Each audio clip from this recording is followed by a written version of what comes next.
अस्सलाम वालेकुम। आज की वीडियो में हम करेंगे एक्सरसाइज 14C। ये है जो mathematics book 2 D2 7th edition जो न्यू एडिशन आया उसकी एक्सरसाइज है ये। और इसके हम करेंगे जी क्वेश्चन नंबर 11 से लेके क्वेश्चन नंबर 15 तक। और इससे जो पिछले क्वेश्चंस हैं वो अपनी पिछली वीडियोस में करवा चुकी हूँ, उनका लिंक मैं डिस्क्रिप्शन में दे दूँगी, आप वहाँ से देख लीजिएगा। और अगर अभी तक आपने मेरा चैनल सब्सक्राइब नहीं किया तो उसको सब्सक्राइब कर दीजिए और बेल आइकन को लाजमी प्रेस कीजिएगा ताकि आपको न्यू आने वाली वीडियोस के बारे में पता चल सके। तो स्टार्ट करते हैं जी। हमारे पास क्वेश्चन नंबर 11 है और क्वेश्चन नंबर 11 में हमारे पास सेट्स गिवन है, एक एम है और एक पी है। सब फर्स्ट ऑफ ऑल जिसका फर्स्ट स्टेप है या जो फर्स्ट पार्ट है उसमें हमने क्या करना है, list all the elements in M and P in set notation. Set notation में हमने लिखने हैं एलिमेंट्स को, ठीक है। तो क्वेश्चन नंबर 11 है हमारे पास। तो क्वेश्चन नंबर 11 है और इसमें हमारे पास है जी सेट एम है। एम इज इक्वल्स टू है जी x such that x is a perfect square such that x is greater than 0 and x is less than 70। यानी कि x की वैल्यूज़ क्या होंगी, 0 से बड़ी और 70 से छोटी, जो कि परफेक्ट स्क्वायर हैं। और p क्या है जी हमारे पास कि x such that x is a perfect cube such that x is greater than 0 and x is less than 70। 0 से 70 के बीच में जितने भी परफेक्ट क्यूब हैं वो हमने लिखने हैं, ठीक है। तो स्टार्ट करते हैं। फर्स्ट पार्ट है जी list all the element in M and P in set notation. List all the elements in M and P in set notation, ठीक है जी। तो एम सेट क्या हो जाएगा हमारे पास, परफेक्ट हमारे पास क्या स्क्वायर है। तो 0 से बड़े तो 1 का स्क्वायर तो 1 ही होता है, ठीक है। 2 का स्क्वायर क्या होता है हमारे पास 4 होता है। 3 का स्क्वायर 9 होता है। 4 का स्क्वायर 16 होता है। 5 का स्क्वायर 25। 6 का स्क्वायर 36। 7 का स्क्वायर 49। 8 का स्क्वायर 64 और 9 का स्क्वायर 81 होता है। लेकिन हमें कितने तक लिखने एक्स की वैल्यूज 70 से छोटी होनी चाहिए, तो 64 पे ये सेट ख़त्म हो जाएगा, ठीक है। फिर उसके बाद P है हमारे पास x such that x is a perfect cube. 0 से लेके 70 के बीच में परफेक्ट क्यूब हमने लिखने हैं। तो 1 का क्यूब 1 ही होता है। 2 का क्यूब क्या होता है 8 होता है। 3 का क्यूब 27 होता है, ठीक है। और 4 का क्यूब क्या होता है हमारे पास 64 होता है, ठीक है। 4 का क्यूब 64 होता है। फिर जो 5 का क्यूब है वो क्या हो जाएगा 70 से बड़ा हो जाएगा, इस वजह से ये सेट यहाँ पे ख़त्म हो जाएगा, ठीक है जी। ये हो गया एम और पी हमारे पास। फर्स्ट पार्ट इसका ख़त्म हो गया जिसमें हमने सेट नोटेशन में लिखना था एम और पी को। अब सेकंड पार्ट है जी हमारे पास draw Venn diagram to represent the set M and P, ठीक है। अब हमने क्या ड्रॉ करनी है, वेन डायग्राम, ठीक है जी। वेन डायग्राम हमने ड्रॉ करनी है। अब इसमें सेट एम है और सेट पी है। तो सबसे पहले देख सकते हैं इनमें कोई देख लेते हैं इनमें कोई इंटरसेक्टिंग पॉइंट है, यानी कि कोई कॉमन पॉइंट्स हैं। अगर कॉमन पॉइंट हैं तो फिर वो जो होंगी हमारे पास फिगर्स होंगी वो एक दूसरे को ओवरलैप करेंगे। अगर नहीं है तो फिर सेपरेट बनाएंगे। तो इसमें देखें क्या कॉमन आ रहा है हमारे पास, एक तो 1 कॉमन आ रहा है और एक 64 कॉमन आ रहा है, यानी कि ओवरलैप होगी। ये हो गया हमारे पास M, ये हो गया हमारे पास P, ठीक है जी। तो इन दोनों में कॉमन क्या हमारे पास 1 है, 64 है। अब बाकी रिमेनिंग लिख लेते हैं M के एलिमेंट। 4 आ जाएगा हमारे पास, 9 आ जाएगा, 16 आ जाएगा, 25 आ जाएगा, 36, 49, ठीक है। 4, 9, 16, 25, 36, 49 और 1 और 64 ये लिखे हुए हैं, ठीक है। अब P के 1 और 64 को छोड़ के बाकी रिमेनिंग एलिमेंट लिख लेते हैं। तो वो हमारे पास क्या है 8 है और 27 है, ठीक है जी। तो इसका सेकंड पार्ट हो गया जिसमें हमने क्या करनी थी, वेन डायग्राम ड्रॉ करनी थी, सही है जी। अब करते हैं इसका third part. From the Venn diagram list all the elements in M intersection P. Venn diagram को देख के हमने एम इंटरसेक्शन पी को लिखना है, तो इधर साइड पे कर लेते हैं। थर्ड पार्ट है जी हमारे पास M intersection P is equals to क्या आ जाएगा, यानी कि दोनों में जो कॉमन है तो क्या है 1 और 64 है, तो हमारे पास इसका आंसर आ जाएगा 164। थर्ड का हमारे पास एम इंटरसेक्शन पी क्या आया, दोनों में कॉमन पॉइंट क्या है 1 और 64, तो ये इसका आंसर है। तो ये हो गया जी हमारे पास क्वेश्चन नंबर 11। अब करते हैं इसका नेक्स्ट क्वेश्चन जो कि हमारे पास क्वेश्चन नंबर 12 है। तो क्वेश्चन नंबर 12 लिख लेते हैं हम यहाँ पे। क्वेश्चन नंबर 12, ठीक है। क्वेश्चन नंबर 12 है हमारे पास। इसमें हमारे पास एक सेट गिवन है, n is equals to x such that x is a multiple of 8 such that x is greater than 0 and x is less than equals to 32। देखिए less than and equal to 32 है, यानी कि 32 इसमें include होगा, ठीक है जी। फिर हमारे पास है q है। q में क्या है जी हमारे पास x such that x is a multiple of 4 such that x is greater than 0 and x is less than equals to 32, ठीक है। इसमें भी 32 इंक्लूड होगा, 0 से बड़े और 32 तक, ठीक है। अब फर्स्ट इसका पार्ट है, हमने क्या करना है जी कि list all the elements in n and q in set notation, ठीक है। सेट नोटेशन में हमने लिखने हैं सारे जो एलिमेंट है हमारे पास n और q के। तो सोल्यूशन स्टार्ट करते हैं। n के क्या एलिमेंट है हमारे पास x such that x is a multiple of 8। x क्या हमारे पास मल्टीपल ऑफ 8 है और 0 से बड़े और 32 से छोटे, ठीक है। तो मल्टीपल ऑफ 8 क्या आ जाएगा हमारे पास, 8 1 ज़ा 8 आ जाएगा हमारे पास, 8 2 ज़ा 16, 8 3 ज़ा 24 और 8 4 ज़ा 32, ठीक है। तो फिर जो हो गया ना 5 8 ज़ा वो 40 हो जाएगा, तो वो बड़ा हो जाएगा, तो जैसे वो हम नहीं लिखते यहाँ पे, ठीक है 32 तक, क्योंकि इधर गिवन है कि 0 से बड़ा होना चाहिए और 32 तक। तो हमारे पास आ गया 8 16 24 32। और Q सेट अब ले लेते हैं। इसमें क्या है जी हमारे पास x such that x is a multiple of 4। 4 के मल्टीपल हमने लिखने हैं, ठीक है। तो 4 1 ज़ा 4 4 2 ज़ा 8 4 3 ज़ा 12 4 4 ज़ा 16 4 5 ज़ा 20 4 6 ज़ा 24 4 7 ज़ा 28 और 4 8 ज़ा 32। फिर जो 4 9 ज़ा हमारे पास आएगा 36, वो बड़ा हो जाएगा, इस वजह से वो इंक्लूड नहीं होगा। तो ये सेट यहाँ पे, ठीक है, कंप्लीट हो गया। क्यू की ये हमारे पास वैल्यूज़ आ गई, एन की ये वैल्यूज़ आ गई हमारे पास, ठीक है जी। अब सेकंड पार्ट है इसका, हमने क्या फाइंड आउट करना है, find N intersection Q. N intersection Q हमने फाइंड आउट करना है। तो पहले सेट लिख लेते हैं हम एन के, फिर क्यू के लिख लेते हैं, फिर देखते हैं इनका क्या इंटरसेक्शन हमारे पास आता है। तो एन इंटरसेक्शन क्यू हमारे पास किसके इक्वल आ जाएगा, पहले एन के एलिमेंट लिख लें 8 16 24 32। इंटरसेक्शन क्यू के एलिमेंट लिख लें 4 8 12 16 20 24 28 32, ठीक है जी। तो एन इंटरसेक्शन क्यू हमारे पास क्या आ जाएगा, देखें दोनों में कॉमन क्या एलिमेंट है। एक तो 8 कॉमन है दोनों में, एक 16 कॉमन है दोनों में, फिर 24 दोनों में कॉमन है, फिर 32 दोनों में कॉमन है, ठीक है जी। तो एन इंटरसेक्शन क्यू हमारे पास क्या आ गया 8 16 24 32, ठीक है जी। ये हो गया इसका पार्ट नंबर 2। अब इसका थर्ड पार्ट हमारे पास draw Venn diagram to represent the set N and Q. अब हमने क्या करना है जी, वेन डायग्राम हमने बनानी है जिससे हम शो करेंगे N intersection sorry set N और क्यू को। थर्ड पार्ट है जी कि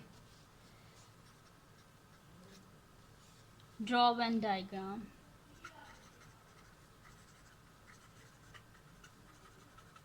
ठीक है जी। वेन डायग्राम हमने ड्रॉ करनी है। तो अगर आप देखिए एलिमेंट एन और क्यू के, तो एन के जितने भी एलिमेंट है सारे क्यू में हैं। देखें 8 भी है इसमें, 16 भी इसमें है, 24 भी इसमें है, 32 भी इसमें है। ठीक है, तो ये क्या हो जाएगा कि क्यू के बीच में ही जो है ना हमारे पास एन आ जाएगा। तो इसको हम इस तरह बना देते हैं, ये सेट क्यू हो गया हमारे पास। ठीक है, और इसके बीच में आ जाएगा हमारे पास एन। ठीक है, तो एन के क्या एलिमेंट थे हमारे पास, 8, 16, 24, 32। 8, 16, 24, 32।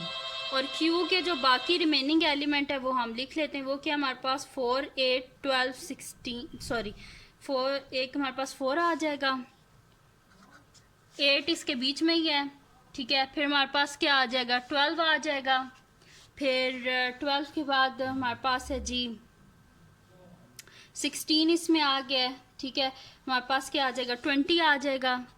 ठीक है, फिर आगे 24 है, 24 इसमें ऑलरेडी है। ठीक है, फिर क्या आ जाएगा हमारे पास, 28 आ जाएगा, और 32 इसमें ऑलरेडी है। ठीक है, तो ये आ गई हमारे पास इसकी वेन डायग्राम बन गई। सेट एन हमने ये आ गया 8, 16, 24, 32, और जो सेट क्यू है वो हमारे पास ये आ गया 4, 8, 12, 16, 20, 24, 28, 32। ठीक है, ये होगी वेन डायग्राम हमारे पास बन गई। अब इसका फोर्थ क्वेश्चन हम करेंगे, जिसमें हमने क्या करना है जी, is N intersection Q is equals to N, explain, कि क्या हमारे पास एन इंटरसेक्शन क्यू जो है वो एन के इक्वल है, आप एक्सप्लेन करें। तो जारी बात है कि एन इंटरसेक्शन क्यू जो है वो एन के इक्वल है। यहाँ पे हमने किया भी था, देखें जो एन इंटरसेक्शन क्यू है उसके क्या एलिमेंट आए थे हमारे पास, 8, 16, 24, 32, तो यही तो एलिमेंट हैं एन के। तो हम लिखेंगे yes since all the elements of N are also in Q. ठीक है, तो सोल्यूशन में लिख देते हैं yes since all the elements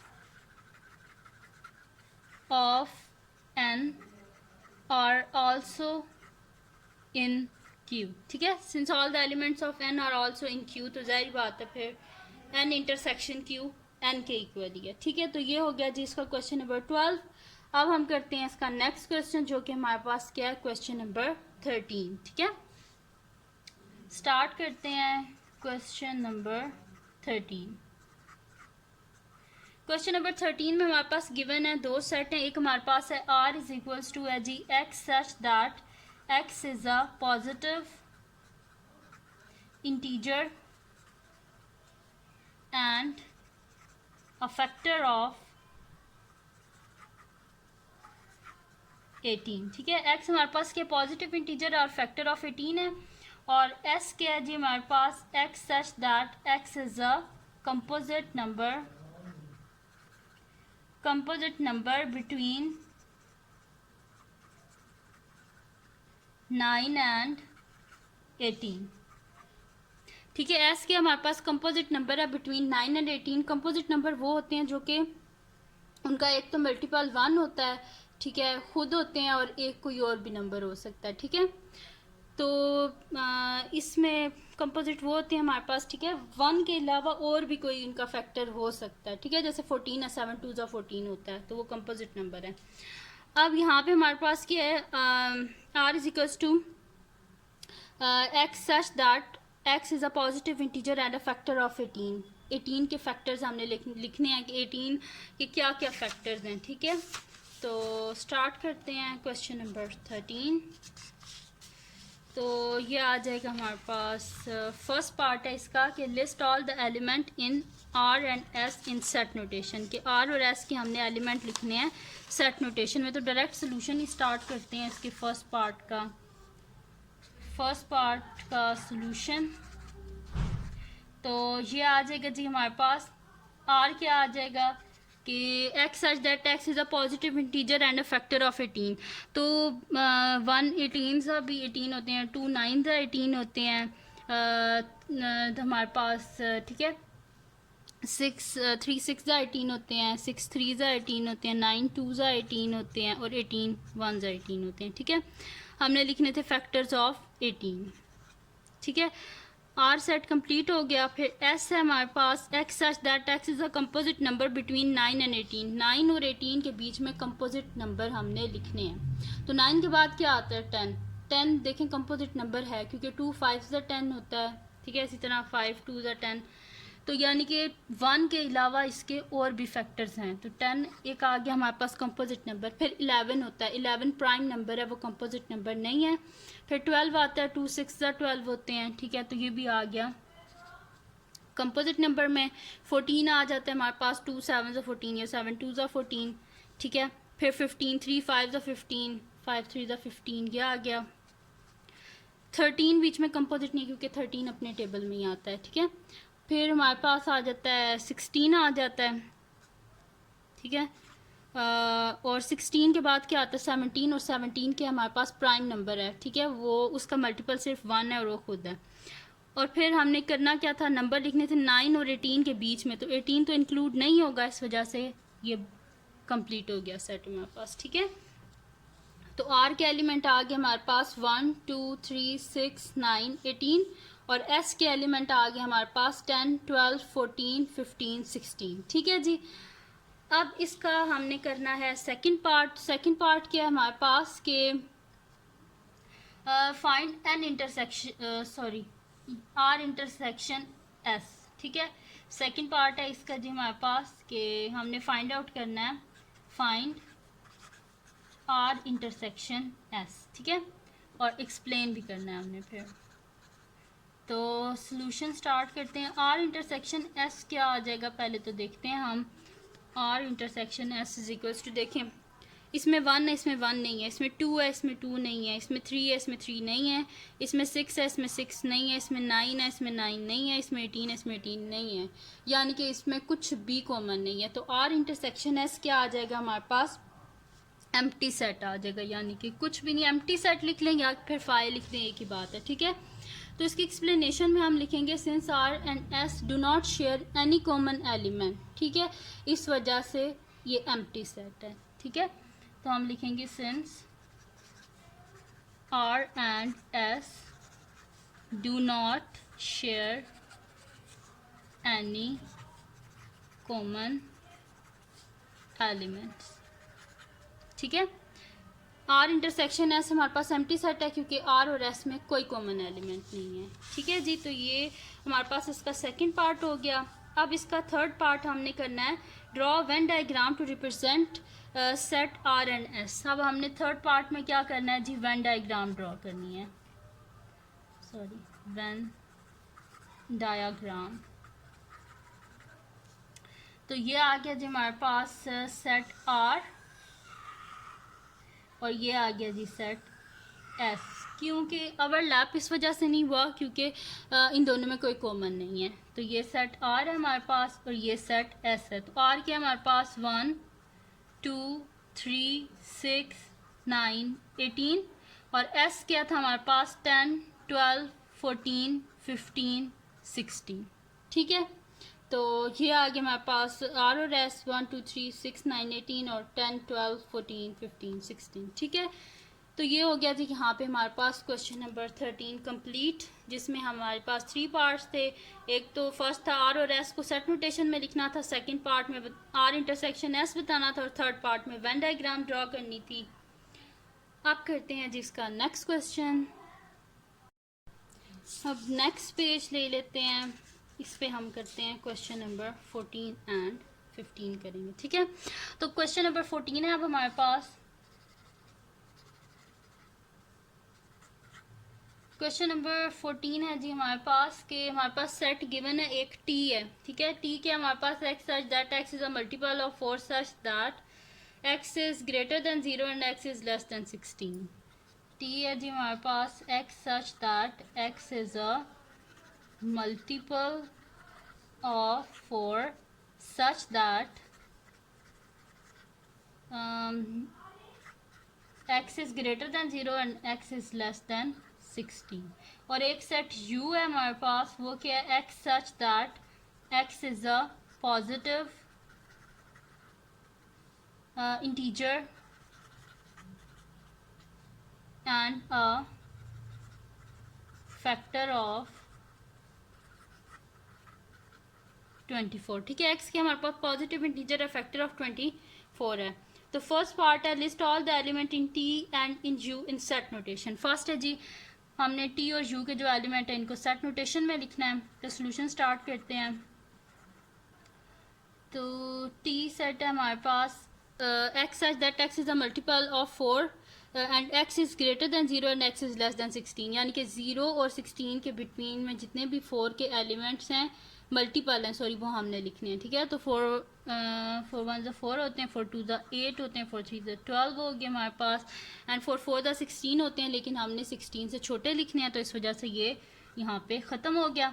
then हमारे पास u है जी, x such that x is a positive integer and a factor of 24। हमने लिखने हैं, फैक्टर्स लिखने हैं अब 24 के, ठीक है, कि किन किन को मल्टीप्लाई करके 24 आ सकता है। तो 1 24 ज़ा 24 होते हैं, 2 12 ज़ा 24 होते हैं, 8 3 ज़ा 24 या 3 8 ज़ा 24 होते हैं, ठीक है।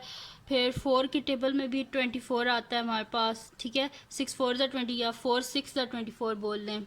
फिर 6 4 ज़ा 24, दैन 8 3 ज़ा होते हैं, तो 8 भी आ जाएगा हमारे पास, ठीक है। और 12 2 ज़ा 24 होते हैं, फिर 24 1 ज़ा 24 होते हैं, ठीक है। तो हमारे पास इसके एलिमेंट्स क्या आ गए हैं, 1 2 3 4 6 6 8 12 और फिर 24, ठीक है। ये आगे हमारे पास इसके फैक्टर्स 24 के, ठीक है जी।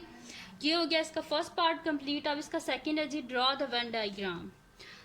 सेकंड पार्ट है जी, हमने ड्रॉ करनी है Venn diagram.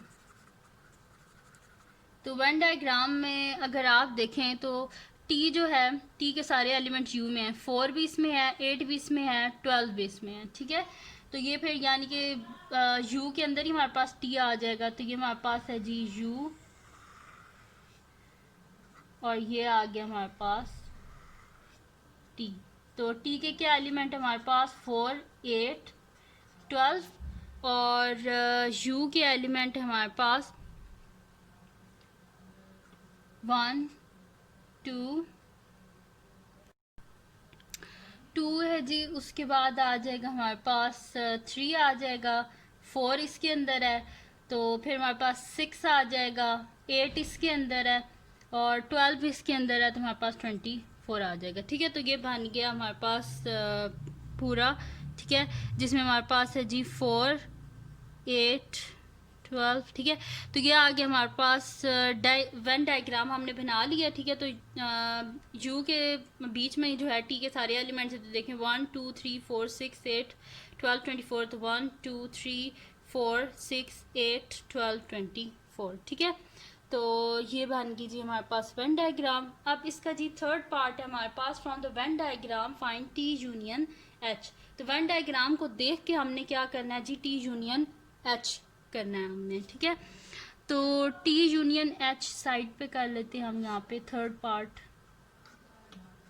T union H क्या आ जाएगा हमारे पास, सारे एलिमेंट्स आ जाएंगे ना हमारे पास, ये जो हैं, तो हमारे पास क्या आ जाएगा 1 2, यानी कि टी यूनियन एच होता है कि टी और यू दोनों में जितने भी एलिमेंट है ना सारे आ जाएंगे। तो हमारे पास क्या आ जाएगा 1 2 3 4 6 8 12 24, ठीक है। तो टी यूनियन एच आ गया हमारे पास 1 2 3 4 6 8 12 24, ठीक है। टी यूनियन एच ये आ गया हमारे पास।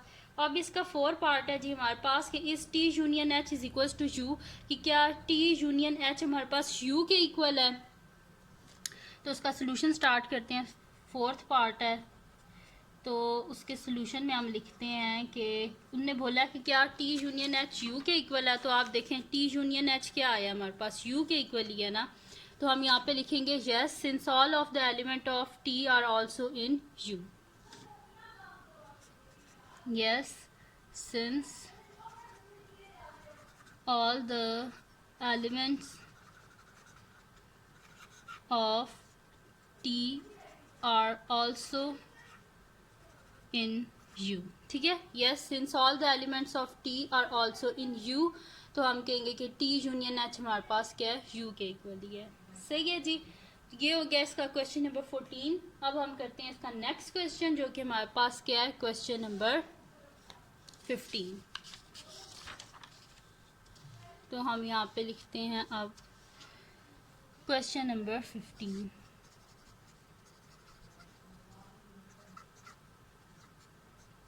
क्वेश्चन नंबर 15 के हमारे पास एक सेट V है हमारे पास के x such that x is a positive integer and factor of 25।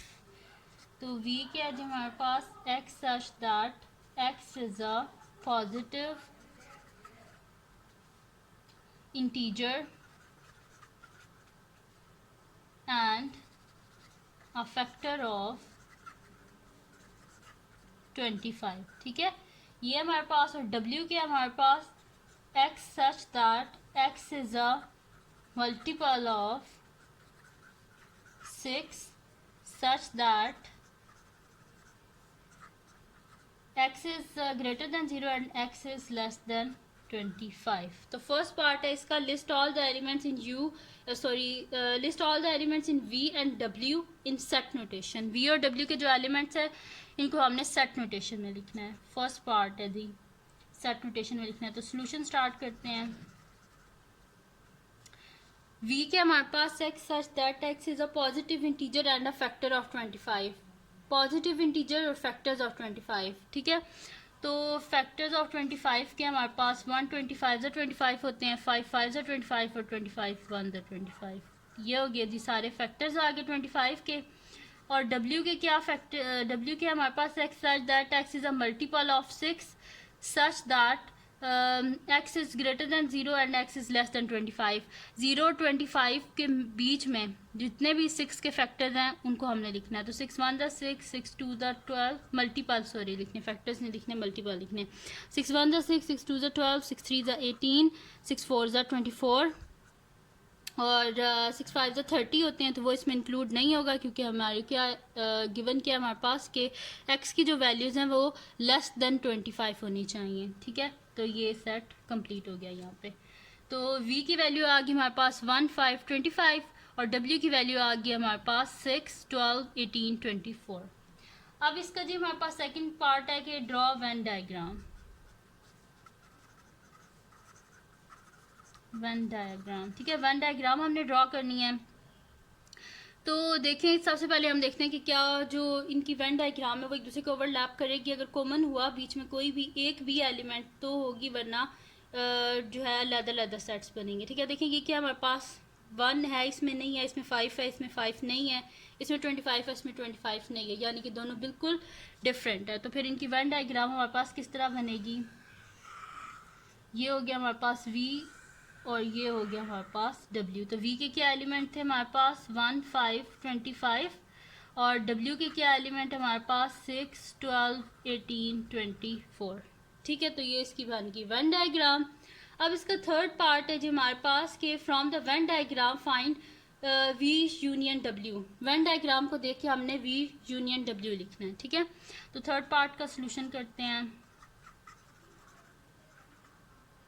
V union W हमारे पास क्या आ जाएगा, यानी कि इन दोनों में जितने भी एलिमेंट है वो सारे आ जाएंगे। तो हमारे पास क्या आ जाएगा 1 5 6 12 18 24 25। ठीक है जी, तो V यूनियन W हमारे पास क्या आ गया है 1 5 6 12 18 24 25। ठीक है, तो यहाँ पे हो गया जी सॉल्व हमारे पास क्वेश्चन नंबर 15 तक। मैंने आज की वीडियो में आपको करवाया क्वेश्चन नंबर 11 से लेके क्वेश्चन नंबर 15 तक। ठीक है जी, तो ये थी जी आज की वीडियो। अगर आपको पसंद आई हो तो उसको लाइक कीजिएगा, मेरे चैनल को सब्सक्राइब कीजिएगा और अपने फ्रेंड्स के साथ भी इस वीडियो को शेयर कीजिएगा और उनको भी बोलिएगा वो सब्सक्राइब कर दें।